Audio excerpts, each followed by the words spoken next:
Get ready with me today. I'm gonna go run some errands and I just thought I'd do a little chat session. There's so much going on here and I thought I'd fill you guys. Okay, so I just got done at the gym. I changed, I put on this really cute sweater that I got. Today is a busy day. I have to go return a bunch of stuff that I got from Amazon. You guys have so many questions about the baby donkey. First of all, the baby donkey was born on New Year's Eve. We were checking on her every 2 hours. And at 4 a.m. I woke up to Trevor telling me the donkey was born. So I was all excited. It was raining outside. I put on a raincoat. I ran out to the barn and she wasn't doing very well. Trevor hadn't intervened yet and she was kind of laying on the ground and her head was kind of wobbling, and we've seen that before in goats. It just really wasn't that great. So I grabbed a bunch of towels that we had in the barn and I started rubbing her off because of course the mom had her in a puddle. We didn't want to lock her in the barn yet because sometimes they like to move around during labor and birth process. So it's better for them to be able to have access to walking around and kind of exercise. Not even 2 hour window between when she could have been born and when we last checked on her, but that 2 hour window, the baby was basically freezing and frozen and born into a puddle. I went and got a towel. 101 Dalmatians, that movie where the puppy wasn't doing very well and they take a towel and kind of like rub it and warm it up. That's what I was doing. I was literally like, I had her in my jacket and I was rubbing her, trying to get the cold off of her. She wasn't really perking up and she couldn't stand. She was just kind of moving her hooves, which at this point, colostrum is really important to get for the baby. We call her Mimi. So she let us milk her. She's a first-time mom and she did a really good job. So we were able to get some in like a little colostrum tube out, and we put a bunch in the baby's mouth. You don't want to put too much because they can go into their lungs if they don't swallow it right. So put enough in. And after about 20 minutes of still trying to warm her up, then my mother-in-law came because we live on a family compound. I have definitely shared about that before. It's amazing. If you guys have a farm, I would highly recommend living on a compound. The baby just wasn't doing very well and there's not much we can do if she wasn't perking up. So we got as much colostrum that we could for her. My mother-in-law got in the truck and we handed her the baby to hold over to the vet. Trevor drove, got the mom in there. The mom loaded up just perfectly and we got him to the vet basically just in time. I stayed back. I didn't go because I had 2 kids with RSV. So I had one, my 2 daughters were sleeping in here.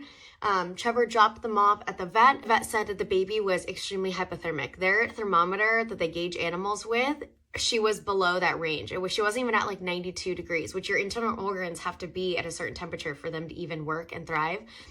So they were worried about her liver and her kidney. So they flushed her with IVs. They gave her a feeding tube. The feeding tube is basically just milk from mom. It's the colostrum. So they're able to milk the mom and put it into a feeding tube that went right into her stomach. Her plasma too. So they did that. And then they put her in this like thick blue blanket. At this point, she's kind of separated from mom because they needed to keep her under control. She wasn't standing yet. So the mom was kind of on the other side of... When babies and first-time moms spend too much time apart, there's that whole like the baby can get rejected by the mom thing, and that's kind of what happened. Fast forward a day later, they have been trying to get the mom and the baby to bond, which is not working. They have sedated the mom. They've driven every time she's in the same space as her now. She pretty much wants to knock her over and hit her and bite her. And so she's been born about 4 to 8 hours. And at this point, we are now, mom's perfectly healthy. She's doing great. She's just going to do her own thing. She just doesn't want anything to do with the baby, which is okay at this point. She had a perfectly healthy baby and it's okay if this happens. Unfortunately for us, that's a big deal. So now instead of bottle baby feeding, they do a thing for donkeys called pan feeding. So we're going to have to milk her or nurse her every 2 hours. 2 hours around the clock, you guys. Every 2 hours, and then you stick it into a bowl, and they're teaching the baby right now how to feed from a bowl, or pan feeding, that's what they call it. As of yesterday, it wasn't going very well. The baby had a really, really good suckling reflex, so she wanted to suck on everything, which is such a bummer because Trevor just got off the phone, the vet, this morning, and we were going to pick up the baby today, but the problem is daylight is so short right now, and if the baby, we pick it up and then all of a sudden it's dark out by, close to 4:30, and all of a sudden the baby's not pan feeding very well and it's dark and it's cold, the baby's been at the vet for already so long, it might as well keep it longer until it gets used to pan feeding. Unfortunately, that means we might have to pick up the baby tomorrow. So we're hopefully the pan feeding goes a little bit better. I'm on this app and I see people doing makeup all the time and I'm like, oh, maybe I should get some of the makeup that these people have. And I have no idea what I'm doing. So if you guys have any suggestions on how I should be doing my makeup, please let me know.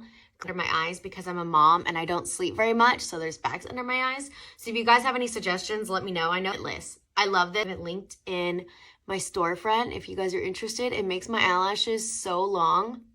Here it is. This is my makeup of the day. I was gonna curl my hair, but honestly, this is bedhead and I feel like it's just giving mermaid vibes and I don't feel like curling my hair right now. So this is what it's gonna be. I need to try out those heatless curls. I just don't know how girls wrap it around. You guys updated on the donkey.